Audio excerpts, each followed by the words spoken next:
어느 늦은 여름밤, 대학생인 영주는 기말고사를 앞두고 도서관에서 자정까지 공부를 하고 있었다. 도서관은 늦은 시간이라 그런지 사람들로 가득 차지 않았고 희미한 형광등 불빛 아래서 각자 공부에 열중하고 있었다. 영주는 공부에 집중하다가도 피로가 몰려와 잠시 눈을 감고 휴식을 취했다. 눈을 감고 있던 중 갑자기 온몸에 닭살이 돋았다. 등 뒤로 한기가 느껴져 누군가가 자신을 지켜보는 듯한 기분이 들었다. 놀라서 눈을 떠보니 주변은 고요했다. 웃긴 상상이라며 스스로를 달래고 다시 공부에 집중했다. 얼마 후 알 수 없는 소음이 들렸다. 종이장 같은 것이 떨어지는 소리 같았다. 고개를 들어보니 자신의 자리 주변에 아무것도 없었지만 몇 칸 떨어진 테이블에 한 소녀가 앉아 있었다. 고개를 숙이고 있는 그녀는 왠지 이상하게 느껴졌다. 그녀의 긴 머리카락은 얼굴을 완전히 가려져 있었고 옷은 지금 같은 계절에 맞지 않는 검은색 긴 소매 옷이었다. 영주는 조금 불길함을 느꼈지만 신경 쓰지 않기로 했다. 그러나 시계가 새벽 2시를 가리킬 즈음 도서관의 불이 잠시 깜빡거렸다. 다시 빛이 돌아왔을 때 그 소녀는 모습을 감추고 없었다. 자리엔 아무것도 남아있지 않았다. 영주는 왠지 모를 불안함에 자리에서 일어나 주변을 둘러보았지만 정말로 그녀는 아무데도 보이지 않았다. 도서관 문 밖으로 나오니 습한 밤 공기에 냉기가 감도는 느낌이 들었다. 영주는 서둘러 집으로 발걸음을 옮겼다. 도서관 출입문은 자동문이었고 영준이 문 앞에 서자 문이 열렸다. 그 순간 문이 닫히기 전에 반대편의 어둠 속에서 희미한 그림자가 서 있는 듯한 느낌을 받았다. 그는 돌아보았지만 이미 문이 닫히며 아무것도 볼 수 없었다. 영주는 불길한 느낌에 발걸음을 재촉했지만 희미하게 들려오는 발걸음 소리가 뒤를 쫓는 기분이었다. 그는 자신이 잘못 들은 것이라며 애써 무시하고 집으로 향했다. 집 앞에 도착하자 마음속에 불안감이 어느 정도 가라앉고 있었지만 뒤에서 누군가의 시선을 받는 느낌이 또다시 엄습해왔다. 방에 들어서자마자 영주는 방문을 잠그고 책상에 앉아 공부를 이어가려 했다. 그러나 머릿속에는 자꾸만 도서관에서의 그 소녀의 이미지가 떠올라 집중이 되지 않았다. 그는 샤워를 하며 긴장을 풀고 다시 책상에 앉았다. 컴퓨터를 켜고 무언가 다른 생각을 해보려 이것저것 클릭하다가 보고 싶었던 공포 영화가 떠올라 시청하기로 했다. 영화를 보던 도중 화면이 갑자기 멈췄다. 컴퓨터가 오류라도 난 건지 화면이 까맣게 변했고 그곳에 한 문장이 떠올랐다. 나와 놀아줘. 놀란 마음의 영주는 컴퓨터 전원을 껐지만 다시 전원을 켜보니 방금 전에 메시지가 없어졌다. 영주는 자신이 봤던 것이 단순한 착각이라며 안도하려 했지만 노트북 화면에 희미하게 무언가가 비치는 것이 느껴졌다. 그것은 자신이 잠시 자리를 비웠던 영화 속 장면에 나왔던 검은 그림자였다. 그 순간 영주는 자신이 더 이상 혼자가 아니라는 것을 깨달았다. 방 안에 공기가 무겁게 내려앉은 듯한 느낌과 함께 차가운 입김이 목덜미를 스쳤기 때문이다. 그의 심장은 미친 듯이 고동쳤고 본능적으로 그는 방문을 열고 밖으로 뛰쳐나갔다. 혼비백산한 상태로 집 밖으로 달려나간 영주는 허겁지겁 이웃집 문을 두드렸다. 다행히도 친한 이웃 아저씨가 문을 열어주었고 영주는 봤던 것을 숨죽인 채 이야기했다. 아저씨는 그를 안심시키려 했지만 그 즈음에 다른 곳에서도 비슷한 소녀가 목격되었다는 소문을 떠올렸다. 아저씨는 그를 집 안으로 들이며 일단 하룻밤을 함께 지내자고 했다. 그날 밤 이후로 영주는 도서관에 야간 공부를 하러 가지 않았지만 그날 이후로도 가끔씩 방 안에서 알 수 없는 차가운 바람이 스쳐가는 느낌에 잠에서 깨어나곤 했다. 그리고 문득 생각났다. 도서관 책상이 떨어져 있던 종이장이 모두 의미했을 무언가를. 그러나 그는 그것을 다시 확인하러 갈 용기가 나지 않았다. 그저 그날 이후로 그 소녀가 또다시 나타나지 않기를 바랄 뿐이었다. 두 번째 이야기. 한국의 인터넷 커뮤니티에는 다양한 공포 이야기가 많이 올라오곤 합니다. 그중 하나를 길게 각색해서 소개해드리겠습니다. 이 이야기는 한 여성의 오싹한 경험담을 바탕으로 합니다. 나는 평범한 직장인으로 서울의 번화가에서 조금 떨어진 곳에 위치한 작은 원룸에서 살고 있었다. 어느 날 여느 때와 다름없이 회사에서 퇴근하고 집으로 돌아왔을 때였다.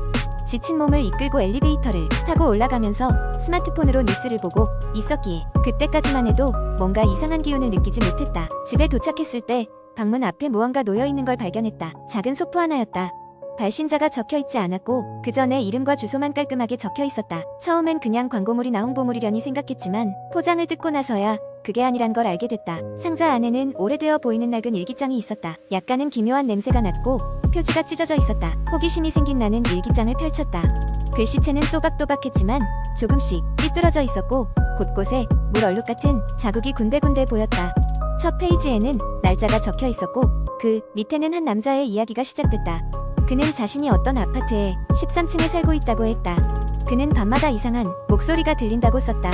벽에서, 천장에서, 심지어는 바닥에서까지. 처음엔 바람 소리인 줄 알았지만 점점 그 목소리가 또렷해졌다며 불안을 토로하고 있었다.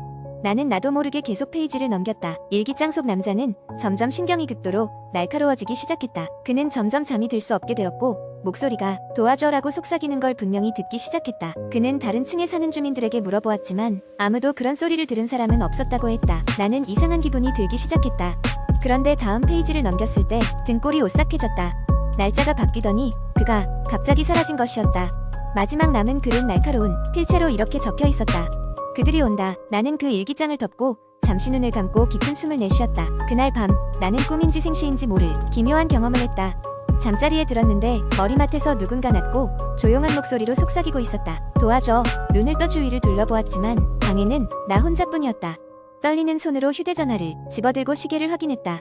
새벽 2시 반, 짧은 시간 동안만 자리를 비웠을 뿐인데 어쩐지 아주 긴 잠을 잔 것 같은 기분이 들었다.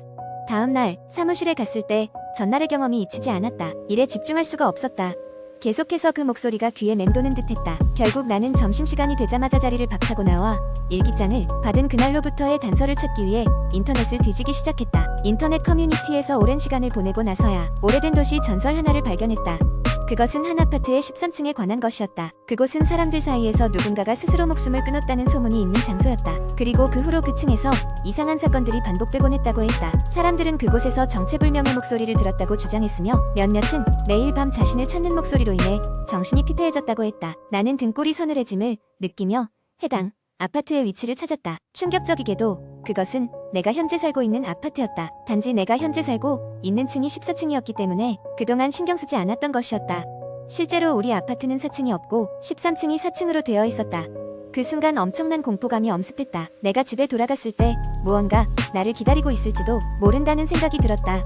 하지만 무거운 발걸음을 옮겨 집으로 돌아갔을 때 그날 밤에는 아무 일도 일어나지 않았다. 그저 한결 미궁 속으로 빠져드는 듯한 정적만이 가득할 뿐이었다. 그 이후로 나는 이상한 목소리를 듣지 않았다. 단지 한 가지를 빼고는 매년 그날이 돌아오면 어김없이 방문 앞에는 낡은 일기장이 놓여 있었다. 지금까지도 그것이 누가 나에게 보내는 건지 글 쓴 사람은 누구인지 알아낼 수 없었다. 하지만 나는 매년 그 일기장을 버리지 않고 조용히 보관하고 있다.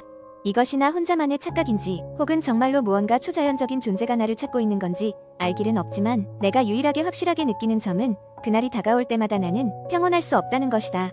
세 번째 이야기. 어느 가을밤 나는 방금 이사 온 도심 외곽의 작은 아파트에서 혼자 시간을 보내고 있었다.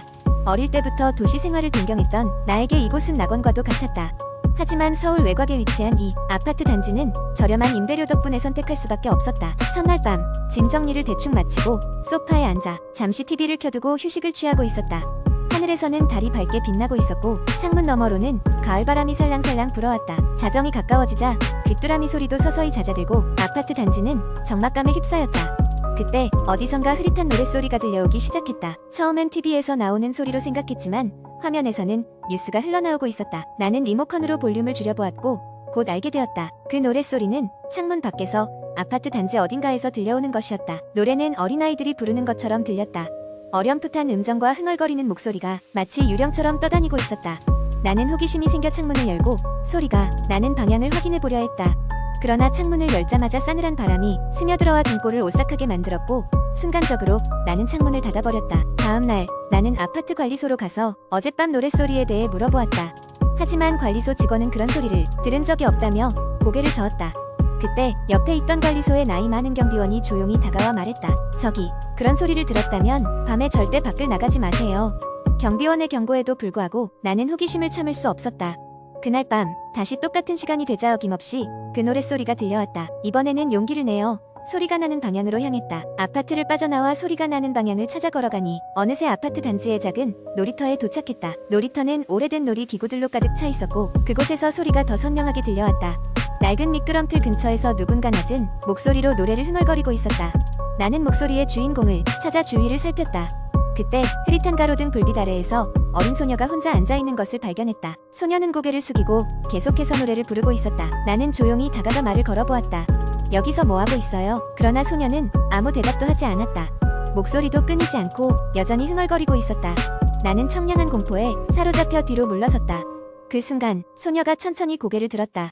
그리고 그 얼굴에는 눈 대신 까만 구멍이 뚫려 있었다. 나는 비명을 지르고 아파트로 도망쳤다. 아파트로 돌아와 숨을 고르며 생각했다. 정말로 귀신을 본 걸까? 아니면 단순한 착각일까? 그 후로 매일 밤 같은 시간, 같은 노랫소리가 들려왔다. 나는 더 이상 그 노랫소리가 신경 쓰이지 않도록 텔레비전 볼륨을 높였고 이어폰을 끼고 음악을 들었다. 낮에는 그저 일상에 집중하려 했고 다른 생각은 애써하지 않으려 했다. 몇 주 후 그 이기도 나는 노랫소리에 괴로워하다 모텔 근처의 점집을 찾았다. 점쟁이는 내 이야기를 차분히 듣고 나더니 말했다. 이 동네야말로 원혼이 많기로 유명하지. 특히 그 놀이터 근처는 많은 일들이 있었던 곳이야. 내가 본 그 소녀는 억울하게 떠돈 훈령일 수 있어. 자주 그러한 훈령을 보고 싶지 않다면 그 시간 즈음에는 가능하면 창문을 닫고 나가지 않는 것이 좋을 게야. 그날 이후로 나는 그녀의 말을 따르기로 했다. 창문을 꼭 닫고 아무 소리도 듣지 않으려 이어폰을 꽂고 잠에 들었다. 그 노랫소리는 여전히 들려왔지만 나는 더 이상 그 노래를 따라 나가지 않았다. 시간이 지나 아파트를 떠나게 되었다. 떠나는 날 나는 마지막으로 그 놀이터를 돌아보았다. 아무것도 없는 그곳에 잠시 시선을 주었고 마음속으로 작은 기도를 올렸다. 언젠가 그 소녀의 원혼이 떠나길 바라면서 말이다. 그 후로 다시는 그 노랫소리를 들을 일이 없었다. 하지만 가끔씩 늦은 밤이 되면 그 음산한 멜로디가 내 머릿속 어딘가에서 맴돌곤 한다.